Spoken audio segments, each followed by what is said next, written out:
So hello guys, it is जय Bhardwaj from memory मंथन। तो आज हम कंटिन्यू करने वाले हैं क्लास 11 की बिजनेस स्टडीज़ का सेकंड चैप्टर, जो कि है आपका फॉर्म्स ऑफ बिजनेस ऑर्गेनाइजेशंस। तो आज हम इसमें सोल प्रोप्राइटरशिप के फीचर्स देखेंगे। तो बिना टाइम जाए क्यों आगे बढ़ते हैं।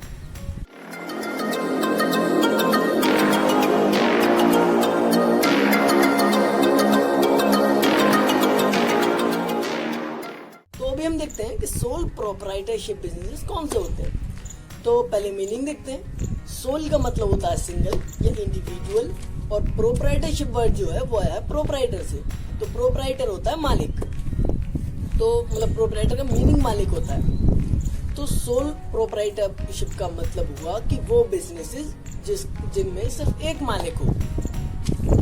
तो ये अब इसकी डेफिनेशन देखते हैं क्या होता है इसमें। ये वो बिजनेसेस होते हैं, वो स्मॉल लेवल बिजनेसेस होते हैं जिसमें सिर्फ एक एम्प्लॉय होता है, एक ही उसका ओनर होता है। मतलब वो सिंगल पर्सन होता है जो खुद ही एम्प्लॉय है, उसमें खुद ही ओनर है और खुद ही मैनेजर है, उसका खुद ही उसका ऑपरेटर है। वो बिजनेसेस होते हैं इसमें।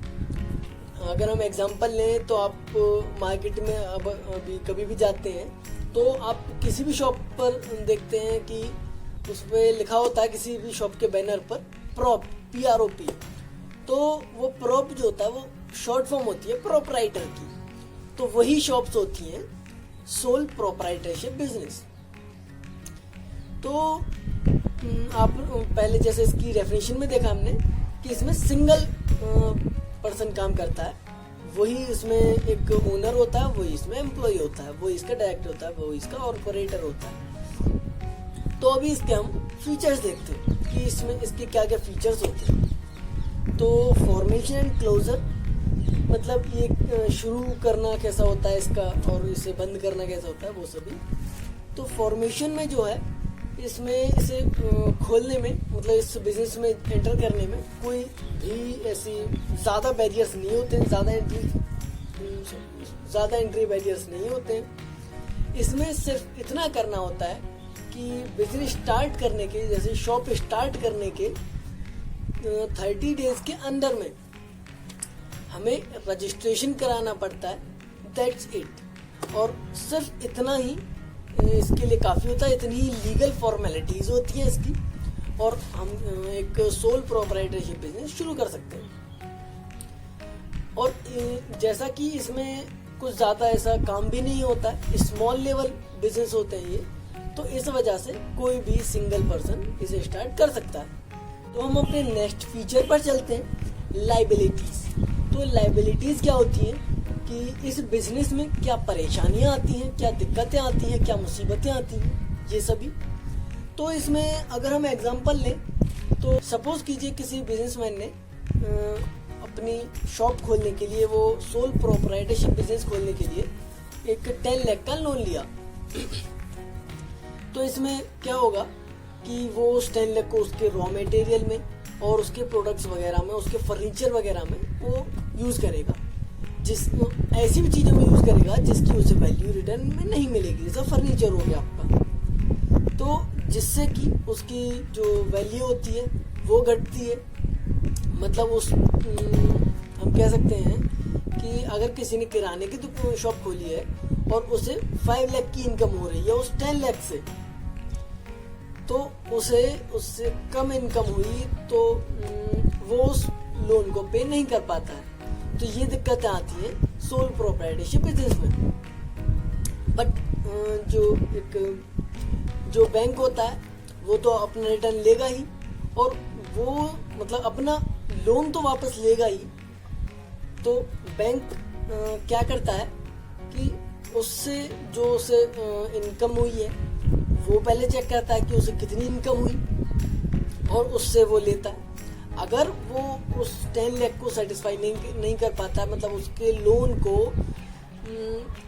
मीट नहीं कर पाता है, तो वो उसकी एसेट्स को देखता है कि उसकी शॉप अगर उसकी खुद की है तो उसे बेचकर, या अगर उससे भी काम नहीं बनता है तो उसे कहीं से भी कर वो 10 लाख अरेंज करना होता है बैंक के लिए।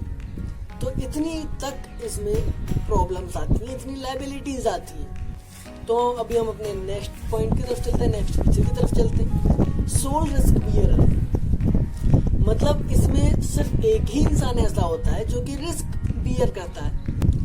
मतलब इसमें सिर्फ एक ही इंसान, जैसा कि इसमें एक ही ओनर होता है, तो इसमें जो अगर लॉस होगा तो वो सिंगल पर्सन को होगा, इसमें प्रॉफिट होगा तो वो सिंगल पर्सन को होगा। तो रिस्क जो होता है वो भी लॉस की और प्रॉफिट की पॉसिबिलिटीज पर डिपेंड करता है।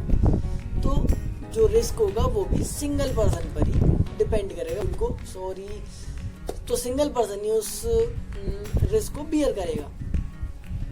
तो अभी हम नेक्स्ट पॉइंट की तरफ चलते हैं। Control by a single person, जैसा कि अभी हमने शुरू से यही बात कही है कि एक सिंगल पर्सन ही उसे कंट्रोल करता है, जो कि उसका खुद ओनर होता है।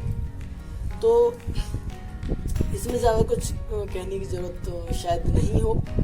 अभी हम अपने नेक्स्ट पॉइंट की तरफ नेक्स्ट फीचर की तरफ चलते हैं। नो सेपरेट एंटिटी, मतलब जैसा कि कंपनीज में होता है कि कंपनीज को एक सेपरेट लीगल एंटिटी मिली होती है। मतलब हम ये कह सकते हैं कि लॉज उसे एज एन आर्टिफिशियल ह्यूमन देखते हैं, वो as an artificial human work करता है। एक कंपनी ऐसा सोल प्रोप्राइटरशिप बिजनेस में नहीं होता है। जो उस बिजनेस को कर रहा होता है वही एक ऐसा होता है जिसके पास अपनी सेपरेट एंटिटी होगी। उस मतलब वो जो बिजनेस होगा वो उसकी एंटिटी पर चलेगा, उसकी आइडेंटिफिकेशन पर चलेगा। किसी भी सोल प्रोप्राइटरशिप बिजनेस की अपनी खुद की अलग अपनी आइडेंटिटी नहीं होती है। अभी हम अपने नेक्स्ट पॉइंट की तरफ चलते हैं। लैक ऑफ बिजनेस कंटिन्यूटी, कि बिजनेस कंटिन्यू रहना इसमें बहुत ही मुश्किल होता है। हम कह सकते हैं कि काफ़ी मुश्किल तो नहीं है, बट इसमें मुश्किल होता है। क्योंकि अगर हम सपोज करें कि किसी बिजनेसमैन का कोई भी फैमिली मेंबर नहीं है, वो अकेला है और उसका कोई भी हम कह सकते हैं सक्सेसर नहीं है, तो वो बिजनेस अगर वो उनके बाद वो बिजनेस नहीं चल पाएगा। क्योंकि इसमें किसी भी कोई सक्सेसर है नहीं, तो उनके बाद कोई और बिजनेस उस बिजनेस को नहीं संभाल पाएगा। तो आज की इस वीडियो में इतना ही। अगर आपको ये वीडियो यूजफुल लगी हो, इन्फॉर्मेटिव लगी हो, तो इसे लाइक कीजिए, शेयर कीजिए और सब्सक्राइब करना मत भूलिए मेमोरी मंथन को। और सब्सक्राइब करने के बाद बेल आइकन जरूर दबाएं, जिससे हमारी अपडेट्स आप तक सबसे पहले पहुंचे। तो थैंक्स फॉर वॉचिंग। जय हिंद।